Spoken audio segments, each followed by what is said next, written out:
Kung andito sila sa bahay ni Tatay Romy, kung ganyan ang gagawin, no need. No need. Sirain ko ang ano niya, itong kubo niya, o itong kwarto niya mga kabayan.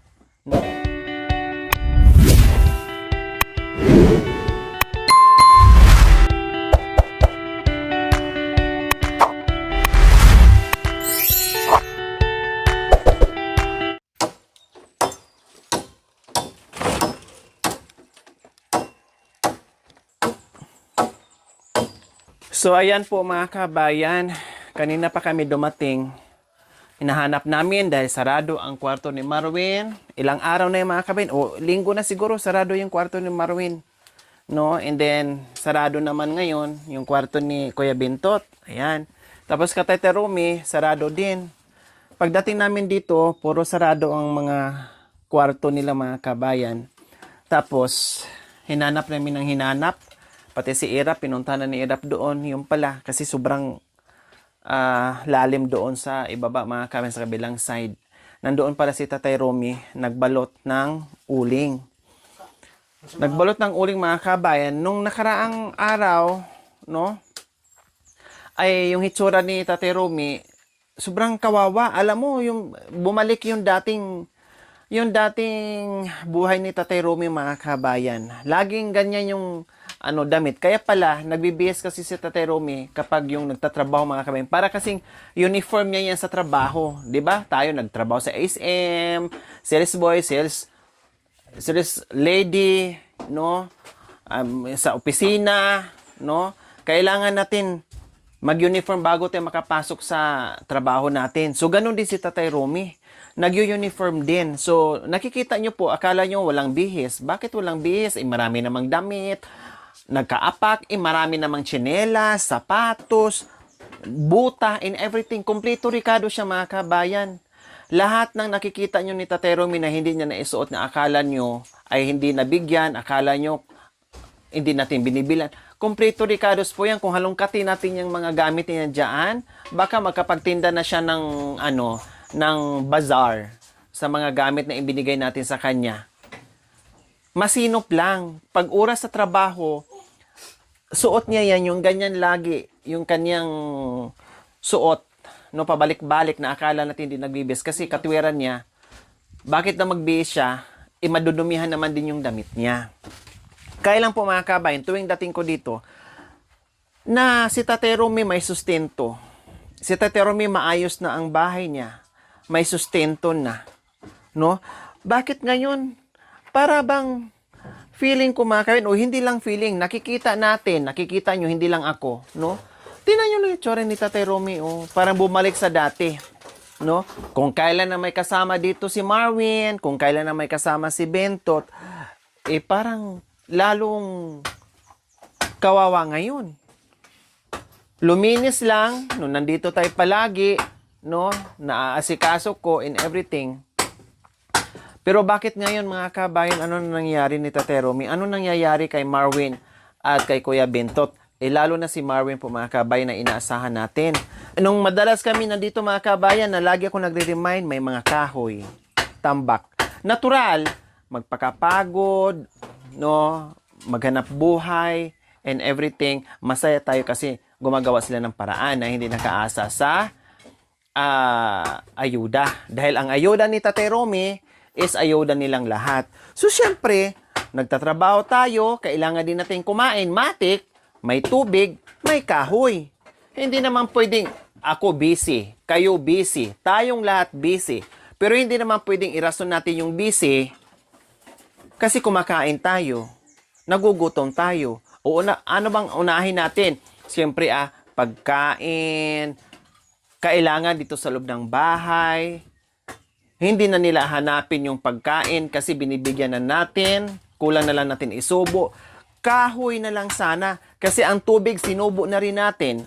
Hindi na sila mag-iigib doon sa itaas. Hindi na pupunta sa ibaba in everything. Hindi na sila mapapagod. Ang tubig na mismo lumapit sa bahay nila. Hindi na sila mag-iigib. Tapos mawawalan pa ng kahoy. Hindi, 'di ba? Kailangan yun. Paano makapagsaing? Parang feeling ko tuloy, parang nag-iisa lang si Tatay Romy, tulad lang buhay ni Tatay Romy noon na walang kasama. Alam yung mga kabayan, nung mag-isa si Tatay Romy dito, gumawa ako ng paraan na kahit paano, no, bukod sa mga suggestion ng ating mga viewers, mga sponsor and everything, masaya tayo na nakita yung mga anak nila. No? Fast forward tayo, nandito na nga yung mga dalawa niyang anak, si Marwin at si Bintot, mga kabayan. Ang purpose natin kung bakit hinanap natin sila para makilala, makasama, magbanding sila, and everything. Tapos dumating na nga yung point na dito sila nakatira. So ang akala natin, magiging magaan at magiging okay lalo yung araw-araw na buhay ni Tatay Romy dito. No? Kasi yun ang gusto natin eh. Para may makasama, may makapiling, may mautusan, and everything. Lahat. Ang problema po mga kabay, lagi ko itong sinasabi ha, walang problema sa akin mga kabayan o sa ating lahat na nandito, may kasamang anak, may pakakainin kang anak. Basta, ang sa atin lang po mga kabayan, na yung part nila dito ay maasikaso nila yung tatay nila, huwag nilang pabayan ang tatay nila, no? Kumbaga magpasalamat sila na nandito sila na nakatira dahil sa tatay nila. Hindi nila maranasan o matamasan itong ganitong sitwasyon kung hindi dahil sa tatay nila. So yung pasasalamat malang at sa ilang taon na hindi sila magkasama, bumawi man lang sana. Kaya nga lagi kong sinasabi ni Marwin, ni Bintot, huwag kayong mapagod sa pag-aasikaso o sa pag-aalaga ng tatay nyo. Dahil yung taon na lumipas na hindi kayo nagsama-sama, hindi kayo nagkakaisa, hindi kayo sama-sama, ay matagal na panahon yun. Bawiin yung mga panahon na nasayang. Bawiin yung mga panahon na lumipas na hindi kayo magkasama. Ngayon, na magkasama na kayo, bawiin nyo. Yun ang gusto natin mga kabayan, na maranasan nila. Pero, kung magiging madalas mga kabayan, kasi ako nagbibilang lang, may mata ako, pinapakinggan ko lang, nakikinig lang ako, no? Iniipon ko lang yan, tinitinan ko bawat anggulo, tinitinan ko bawat sitwasyon. Hindi ko kaagad pinupuna yan.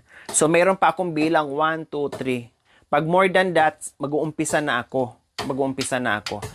So, masaya tayo sa nangyari na nandito sila. Nung una, maganda ang pakikitungo nila. Okay naman in everything, lahat okay, no? Wala akong naano, yung mga mali-mali, okay lang yan, no problem sa akin yan.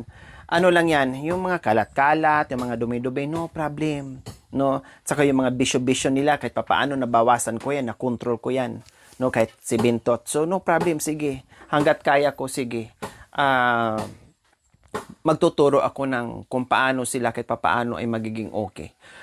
So, yun na nga po mga kabayan, walang problema na mayroong titira dito, isa sa mga anak ni Tatay Romy. Ang problema at ang magiging problema kapag isa sa mga anak ni Tatay Romy na ang akala natin ay makatulong at hindi magiging magaan yung buhay ni Tatay Romy, no? Kung darating ang panahon or mapapatunayan ko na magiging problema ni Tatay Romy at lalong nagiging pahirap kay Tatay Romy at magbigay sila ng problema kay Tatay Romy at kung merong ginagawang hindi maganda at merong ginagawang kalukuhan dito sa bahay ni Tatay Romy, pasensyahan tayo. Kasi sabi ko nga, masaya ako na nandito isa sa mga anak ni Tatay Romy na maging kasama ni Tatay Romy dito sa loob ng bahay. Na hindi magbigay ng problema dito kay Tatay Romy. Sige, may sponsor o wala, continuous ang ayuda. Pero, kung isa sa mga anak ni Tatay Romy na nandito na magbigay ng problema at iiksi ang buhay ni Tatay Romy at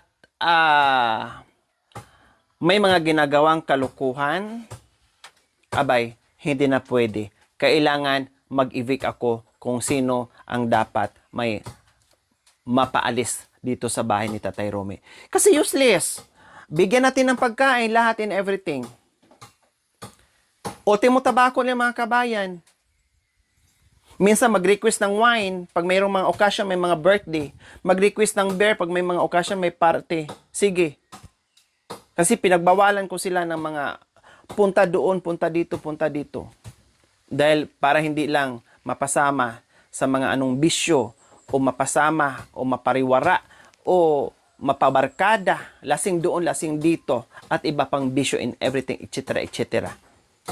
So, nandito sila, kinuha natin o pinatirad dito para maging masaya ang buhay ni Tatay Romy, para may kasama si Tatay Romy, para masaya sila ang pamilya na kahit papaano, hindi mas sila kumpleto. Then may mga asawa naman din yung ibang mga anak ni Tatay Romy.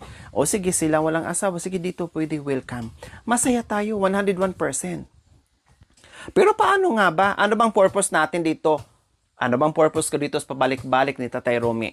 Siyempre, tulungan, kahit papaano, akayin mo, i-guide mo, lahat ng magagandang gawain ginawa natin ni Tatay Romy kung anong pwede natin maitulong.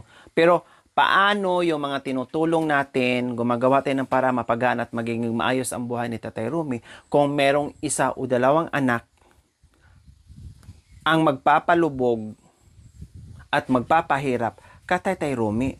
O kung di mas maganda pa na ako na lang ang pupunta dito, mas maganda pa wala nang kasama si Tatay Romy, mas maganda pang mag-isa na lang si Tatay Romy tulad ng dati. Kaysa naman may mga anak dito na nandito na nagiging pasakit at nagiging pabigat ni Tatay Romy, ay wag na. Hindi kailangan. Ang mga anak na mapagmahal sa magulang, ang mga anak na tutulong sa mga magulang, masaya tayo dyan. Pero yung mga anak na nagbibigay ng pabigat sa magulang, ang mga anak na nagbibigay ng pasakit sa magulang, nagbibigay ng stress sa magulang, aba hindi deserve. Alisin na lang dito. Puksain na lang dito. Kasi, in the first place, ang tinulungan ko dito si Tatay Romy naman eh. Hindi naman si anak o si apo o si kamag-anak. Si Tatay Romy. Kaya lang, nadamay lang sila dahil sa kagustuhan natin na magkaroon ng kasama si Tatay Romy at magiging okay ang lahat. Sinubukan natin. Sinubukan natin lahat mga kabayan, lahat. Grabe. Para akong dumaan sa butas ng karayong po mga kabayan bago ko sila nabuo, bago tumira dito. Hindi natin yun binilang. Ang gusto natin, magiging masaya sila. Ang gusto natin, magiging okay sila. Ang gusto natin ay magiging maayos sila. Kumbaga kahit papaano, hinahatak natin sila pataas. Hinahatak natin sila pataas, ginaguide natin. Pero ngayon, si Bintot, meron akong nasisilip, no, na mga alak-alak dyan. Minsan, kay laki-laki pa ng mga alak. No? Ano bang tawag doon? Alfonso ba yan? Ano ba yung tanduay? Yung malaking ganun mga kabay na bilog. Emperador, yung mga ganyan. So, sinita ko yan noong nakaraan. May emperador malaki. Doon pa nakatago sa, sa kwarto ni Tatay Romy. Ang laki. Tinanong ko to, bakit? Uminom ka? Sabi niya, hindi. Kay Bintot daw. So, pinatago doon.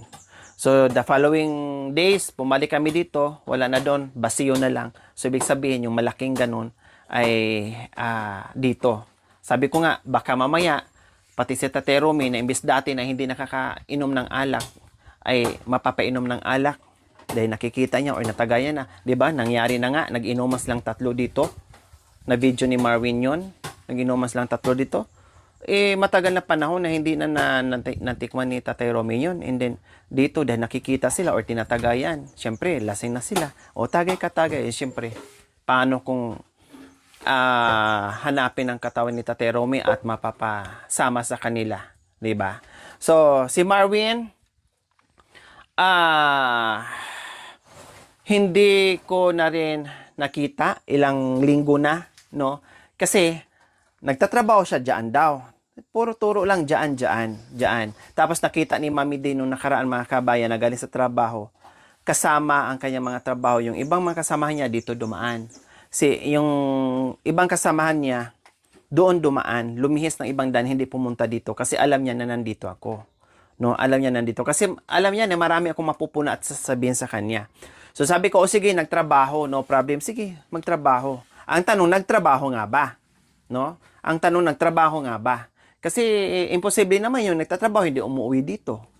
No? At imposible naman yon na alam niya na nandito kami, bakit hindi siya pumupunta? Walang niho-niha o walang pasintabi.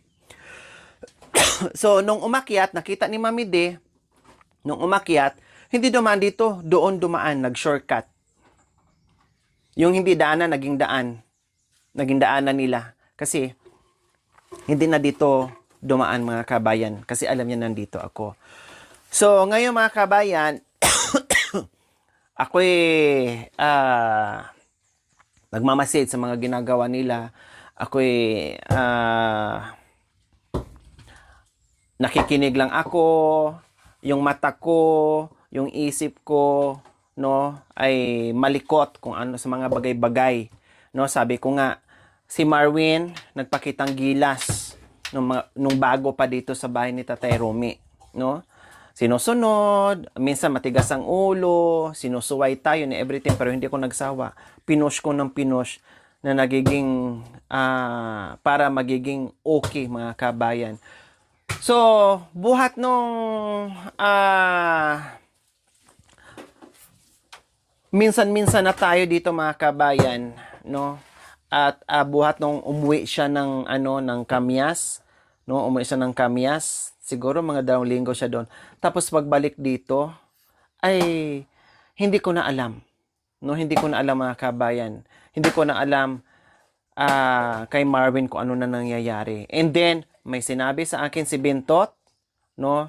May sinabi sa akin si Bintot mga kabayan at nakikita ko din mga kabayan kung anong mga galawan ngayon ni Marvin. Naku po. No, naku po mga kabayan.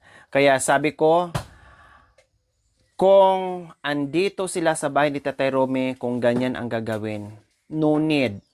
No need.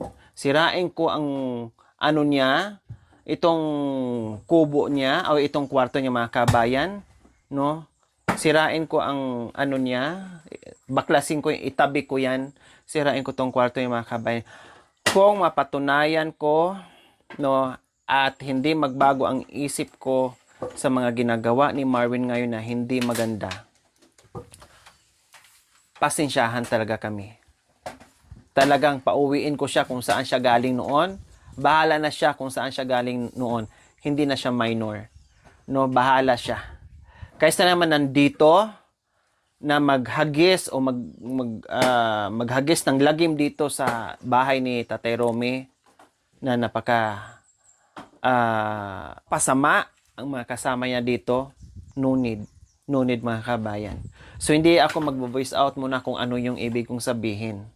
Kasi sabi ko nga, ako ay nagmamasid, ako ay tinitingnan ko bawat mga anggulo mga kabayan, no? Kasi meron na akong nakitang katibayan mga kabayan, no? So, pag-iisipan ko ng maigi na ilayo ko ang kasamaan dito sa bahay ni Tatay Romy. Kasi useless ang aking pinaghirapan, ang aking dugo at pawis na mag-build tayo dito sa bahay ni Tatay Romy para mapaayos ang buhay ni Tatay Romy. And then, hinanap ko silang lahat and then, ang kapalit ay hindi maganda, hindi ka nais-nais, hindi ko kailangan. Ang mga tao na natulungan ko, ang mga recipient na natulungan ko, na nagbigay ng pagpapahalaga sa tulong ko maliit man o malaki, minamahal ko yan. No? Minamahal ko yan at tinitreasure ko yan yung magayang klaseng tao. Masaya ako, hindi ako magsasawa. Pero sa mga recipient ko na mga abusado, no, yung mga hindi marunong magpapahalaga, no, sa mga bagay-bagay na binibigay ko, irisin ko yan sa listahan ko. Bakit ma-stress ako sa mga taong tinutulungan ko na nga sila, ma-stress pa ako, irisin ko yan, no? Lalo na yung mga ginagawang hindi ka nais-nais po mga kabayan, no? Lalo na sa mga ginagawang hindi ka nais-nais, talagang puputulin ko yung mga kabayan. Kaya abangan nyo po dahil gusto ko pa rin makausap si Marvin po mga kabayan kapag magpakita sa akin. No, kapag magpakita. Kasi hindi ko siya hanapin. Umiiwas siya sa akin eh. Umiiwas siya dito sa bahay niya. Kapag nandito ako, dumadaan siya. So, ibig sabihin, guilty siya. Ibig sabihin, meron siyang ginagawa. No? Ang akala ko lang, nagtrabaho. Imposible naman nagtrabaho na walang uwian kung nandyan lang. Sige. No? Hindi malang dito sumit, ay, nandyan pala kayo, ate, pasensya na, ha? Tapusin ko lang yung trabaho ko. Ay, nandyan po pala kayo, ate, salamat. Sige, dito lang ako. Sige, dyan ako kakain. O, sige, ate, kain lang kayo dyan. Kasi may pagkain kami doon in everything. Walang niho-niha. Sa madaling salita, bastos. 'Di ba? Kasi sabi ko nga, naintindihan ko nga, walang kahoy. Nakikita niyo naman, naglilinis kami dito, nagwawalis ni Mami D in everything. Kahit nandiyan sa lababo, pag nakita namin ni Mami D, kahit si Mami D hindi ko nautusan, pag nakita ni Mami D, linisan na yung lababo. Kasi sabi ko, naintindihan namin kasi sige. Pero sabi ko nga, kahit anong busy, parang busy tayo. Pero ang obligasyon natin sa bahay, kailangan pa rin natin gampanan kasi wala tayong choice. Paano tayo makakain kung walang kahoy, walang tubig, hindi ka magsaing, dahil busy ka sa trabaho mo, hindi rin rason. Pero binibigyan ko ng konsiderasyon, sige. Binibigyan ko ng konsiderasyon mga kabayan, sige. Anong gagawin natin? Sayang yung effort natin, napaayos yung buhay ni Tate Romy, and then dumating yung mga anak, ay balik sa normal kung anong dating buhay ni Tate Romy. Anong natin? Anong purpose natin dito sa pabalik-balik kung magiging ganyan pa rin ang buhay ni Tate Romy, balik sa dating buhay niya, dating gawi. Dahil sa mga anak. Siyempre mas pipiliin ko pang mag-isa si Tate Romy kung may mga anak na kasama na hihilain si Tate Romy pababa. Pero magiging masaya ako at tayong lahat na may anak na magiging kasama si Tatay Romy dahil may edad na mag-isa sa buhay na makakasama niya basta maayos na tulungan at mapagmahal sa magulang na hindi pasakit sa magulang. Pabor tayo dyan. Dahil hindi pwede pupunta dito, labas, pasok, kain, tulog, bisyo doon, bisyo dito, and then, mapapahamak pa si Tatay Romy. It's a big no. Hindi talaga ako papayag. Kahit harangan pa ako ng sibat mga kabayan, ako ang sasangga. Kapag sinabi kong evict. Kapag sinabi kong no. Walang makakapigil sa akin ni numan. Ang gusto ko, may kasama si Tatay Romy na magiging masaya siya at hahaba pa ang buhay niya at magiging katuwang niya dito sa kanyang bahay. So, yan lang po mga kabayan. Abangin nyo po. See you next episode. Dahil marami pa tayong pag-uusapan. Thank you for watching. Don't forget to like, share, and subscribe.